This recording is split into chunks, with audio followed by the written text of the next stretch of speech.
We spent an incredible amount of work on set and character design, because every single detail is crucial to tell this engrossing story. The sets and characters are very diverse, and the story stretches over 15 years. So the challenge for us was to achieve this diversity while keeping an organic look to it all, a visual coherence that makes everything fit together. So we start with a script. It's a really huge Bible describing all the location, the characters, and action sequence. We've done some mood boards. It's a kind of mix between many references. It could be picture, drawing, concept art. The artist's concept must give substance to ideas, and our objective is to give everyone a common document that we will share. There is a first shield that I did like this, and then I made many variations to show how it could react to effects. We grab many pictures, and after that we create what we call pack design. A pack design is a kind of Bible linked to one sequence, one location on one main character. The 3D production is starting from this point, and we can produce internally by the Quantic Dream graphic team, but also with some outsourcing partners. On BEYOND, it's quite challenging to design characters because they are based on famous actors. So as to really recognize their faces and their profiles, we use a thorough technical process with complete body scan, higher detailed scans for the face, and a photo shoot which is very precise to have all textures and skin colors of the actors. We just use the 3D scan as reference because scanning someone is not magic. We go to 3D and start building, sculpting the characters. To work on the character emotion, I really lingered over the expression, the eyes, the mouth, the same places that we look when we speak to someone. On each one of these parts, we could put the camera very close and see the pores of the skin, see that there is texture on the whites of the eyes. Our ability to provide careful attention to each detail enables the gamer to focus on emotion and on the actor performance. Nothing's gonna stop me from seeing her. We produced various effects on characters because they needed to react to all the things they go through. It means underlining their sadness with believable tears when they're in distress. They're back. They're all around me. And injuring them when they get into a fight. These elements had to be visible yet subtle in order to avoid caricature. This required close collaboration with the team in charge of lighting in order to correctly highlight these details. Tell them to leave me the fuck alone, because next time, I'll kill everyone. In scenes with bad weather, or when the character goes through natural elements like a river, we must find the right balance between what visually happens in the background, what happens to the character, and even sometimes what can be visible on the camera lens, for example, water flowing on the screen. What was unique is being able to make Jodie evolve. We can follow her through many years, since childhood.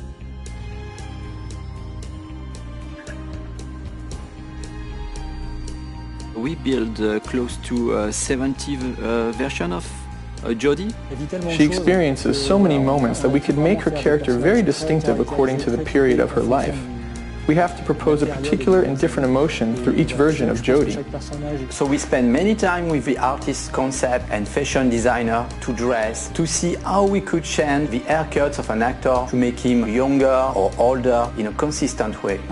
One of the main challenges was to make Jodie look younger. We had very few references, and it was very delicate work because we didn't know if we were getting it right. When we put the trailer online, Ellen came back to us and told us her mother had recognized her at the age of 9. That's the best compliment we can receive as character artists. Hello, Jodie. Come in. In BEYOND, we follow mainly Jodie and also our close relation, for instance, Dawkins. I thought it would be a good idea for us to have a little chat, get to know each other a little better. We can see him growing and reaching maturity. He begins as a laboratory scientist and he finishes by directing a whole department. We wanted to give him a paternalistic side with Jodie and at the end, an authoritarian aspect. There are more than 300 characters in the game. Once we created a digital double like the one of Ellen or Willem, if others are not as good, we will see it immediately. So there was a considerable effort to bring all the characters of the game at the same level than the main characters. لك حظ كاستي حياتي لن أنسى فعلك هذا أبدا. The highlight of BEYOND was to go through an epic journey with Jodie spanning 80 different set pieces. It's slightly different from Heavy Rain. We have a much more huge palette of scene and environments. It could be a Navarro desert, tiny rooms, huge complex. It's hard to manage because we are talking about small and tiny rooms with a huge level of details, and also a kind of open world environments where we need to improve the same level of details. One of the biggest challenges was to create an open world that we can see in the Navajo sequence. The scenery represents about 2 square kilometers. It's been a joint effort between the vision of David, the technical restrictions, and the artistic vision. Another challenge was to build a section of a city. We did a lot of research on homeless people lived in the United States, and so we worked together to characterize each nook and cranny. I guess we pushed on both our engine and the capabilities of the PS3. We also make the sequence changing according to the weather. We moved from a sunny Navajo set to a completely snow-covered homeless set. We can find ourselves in atmospheres totally different, but inside the same sequence. We moved from a daytime environment to a sunset and nighttime environment. This is the same sequence, the same street, but a totally different atmosphere. The set is rarely in the same state when we begin the sequence and we finish it. For all our effects, we relied heavily on our internally developed particle system because it allowed us to display a large number of small particles in which we could apply physics-based dynamics. Thanks to this, we've been able to have Jodie escape a collapsing, burning building, while at the same time outside there's a blizzard of about 50,000 flakes.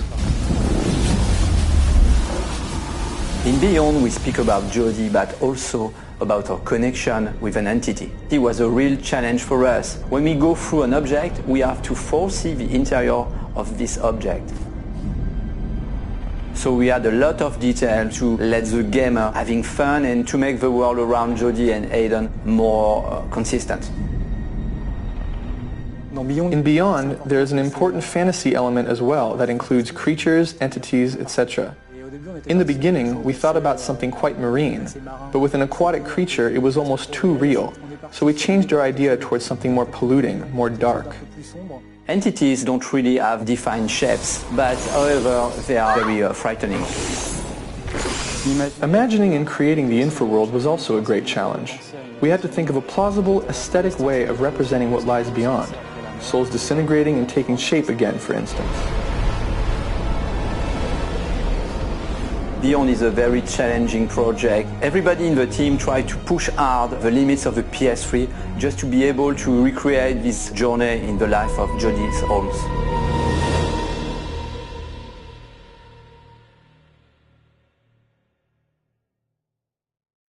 PlayStation.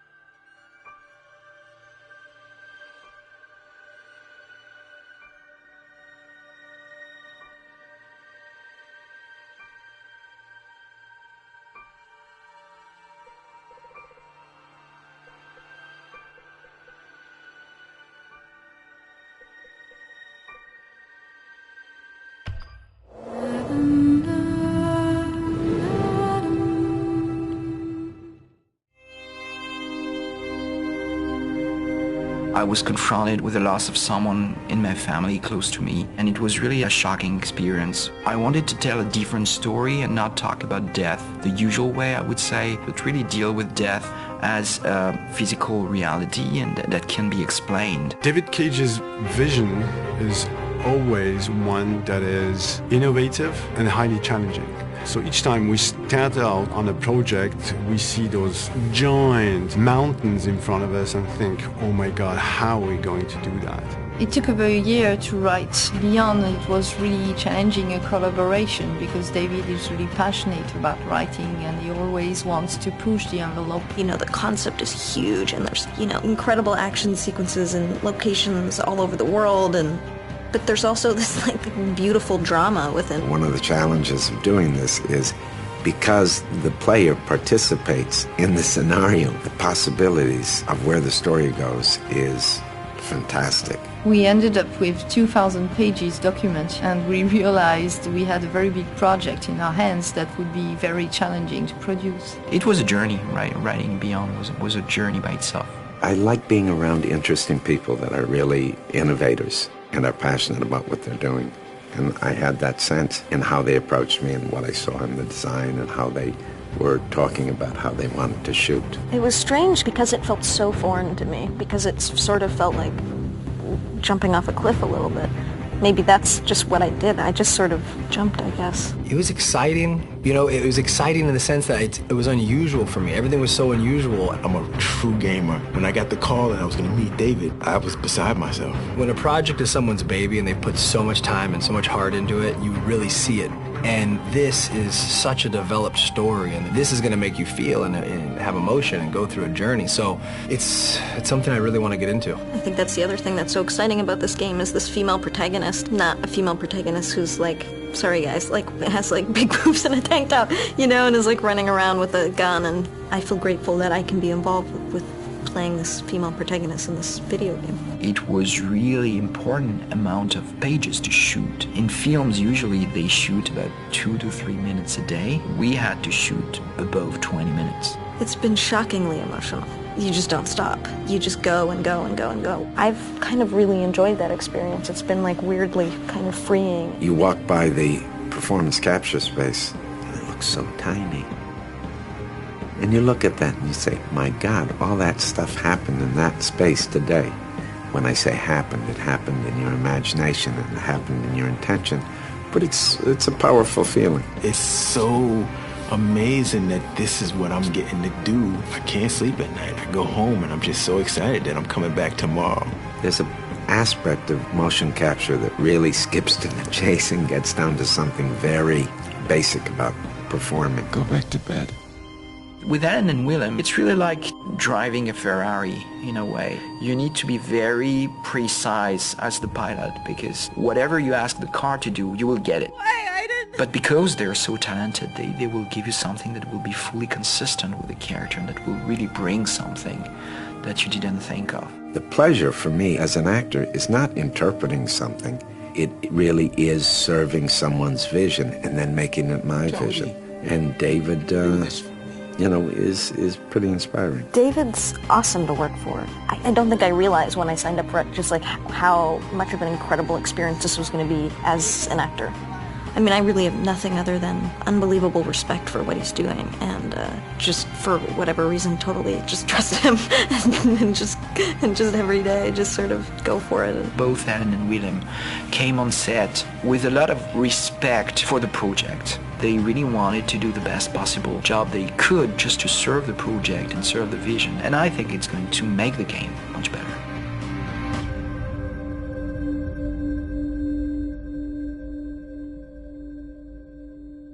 PlayStation.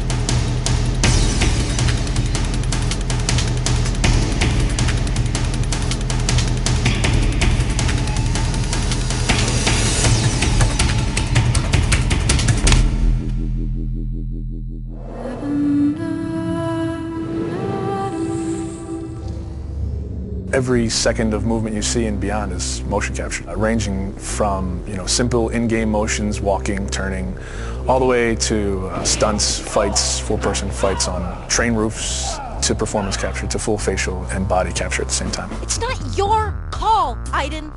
I can do what I want. It is unusual to go in and wear the suit and have these dots on your face, and it's interesting because you're kind of like limited in certain ways, but you're also way more free than when you shoot a movie. I mean, you could kind of do whatever you want. The games we make at Quantic Dream are based in reality. Everything that actually happens in real life has to happen in our game, and the only practical way to get that is to capture the real thing. We have to rebuild the world out of cardboard and tape and foam. We have to make sure it matches what's in the game, and we have to make sure that we can actually capture with it, because there are limitations to motion capture. So we have these very strange props that look really miserable, but they respect exactly the dimensions of the real set in 3D and the game, so all the contacts are fine. We can't use a car door in motion capture because it's shiny and it's really heavy. We can't see through it, so we have to build the approximate of a car door, but it has to at least have some of the real properties of a car door, because just closing a cardboard doesn't play the same as a real car door. You're in a car, and it's this ridiculous-looking thing made out of 2x4s with a, steering wheel. I'm a guy that likes to, when I'm going through a casual environment, I like to have my hands in my pocket. Well, your performance capture shoe doesn't have pockets. So we created these Velcro straps that became my pockets that I would have something to put my hands in. It's like pure imagination. Not just the fact that you're, shooting a scene in a submarine. Cool! I was sure you'd love that. Or you're getting briefed about this intense mission that you're about to go on in Somalia. Jamal Sheikh Sharif.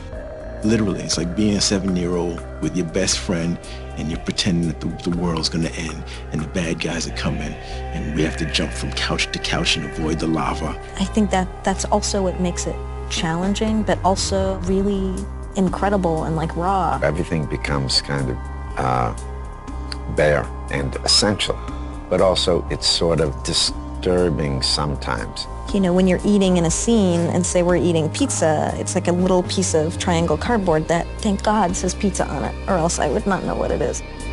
We built the helicopter where there is this very intense dialogue between Jody and Clayton. So everything was on wheels and we were moving the helicopter. Because I trusted you! Performance capture, it's digital acting. The trickiest part of performance capture is the preparation. It's getting people ready to perform. Depending on how many actors you have, it takes a while to put the 90+ markers on the face. They all have to be placed specifically for them to work right on the rig. So you have 88 dots, these beads all over your face.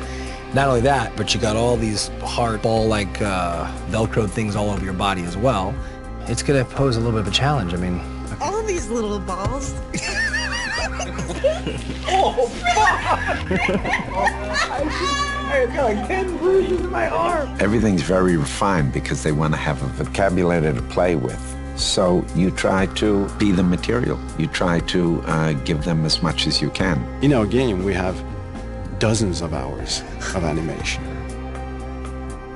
Capturing everything demanded an enormous amount of focus of the team to shoot almost every day during 1 year.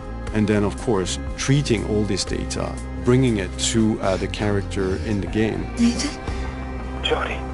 Jody, where are you? Turn back. The game itself really requires emotion and subtlety, and I think there's no other way to capture all that than the way we're doing it. They rely on each other. We couldn't get this performance without performance capture, and it wouldn't be worth getting unless it was from these people. It's a really great mix of technology and talent.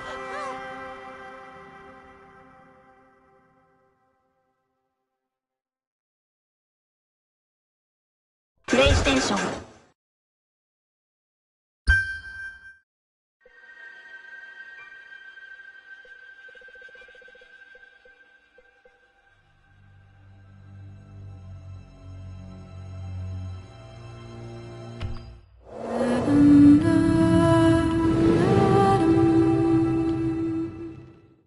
Quantic Dream has always been about creating interactive experiences that have emotion at their core. It's about telling the story of characters and giving the player the possibility through their actions to change the way the story unfolds. When I write my script, I have an idea of how I want the story to be played. So we try to render David's idea into a game and see with him if it matches what he had in mind. In case it doesn't, we go back to the writing stage and keep working until the result perfectly matches David's vision. What we try to do in Beyond is really an intuitive and immersive experience. So we created a very discreet user interface with only white dots on screen and very simple controls. Jody, where are you? We wanted to revisit the action system and go for something that would be more invisible and more intuitive to the player. We didn't want the interface to be a barrier. We wanted the player to focus on what he's doing on screen and not on how to do it. Ideally, the player will forget that he has a controller in his hand and will just jump into the screen. One of the major revolutions in Beyond is the way Jodie Holmes moves. Depending on the context, depending on your emotional state, you see the character of Jodie moving differently, walking differently, looking around differently. And most importantly, to give the player the feeling he's really in control of the character, he can do almost anything he wants to do. You can talk to other people, interact with objects, and also run, jump, shoot, drive a motorcycle, or even ride a horse. What was really challenging also is that the story goes on for 15 years of Jodie's life. When Jodie's a kid, for instance, you can do different things than when she's a teenager or an adult. Giving this much animation to a character, it's really new. It has never been done to that extent, and it really makes the character come alive like never before. We wanted to have these new mechanics with Aiden. I wanted to give this feeling of flying around and going through matter and through walls. So we started making some research on how ghosts would move or even a fish would swim underwater. We thought that using orbs is an interesting approach. It would give us this physicality that we need to interact with matter. It became really something natural to assign them to the two analog sticks and have to play with them, to focus them, or on the opposite, to split them apart. During the process of this production, we made what we call user tests. You just watch people playing and you see where they succeed, where they fail. If a player don't get it right, it's only our fault. So we work very hard to be able to correct it and give the best experience possible. After each user test, it's meeting after meeting just to find a good solution to every single issue the player may have had. I guess what we're looking for with the gameplay is really to find an interface that will allow you to play live. And we try to get closer and closer of the ideal interface where you don't think anymore, you just do it.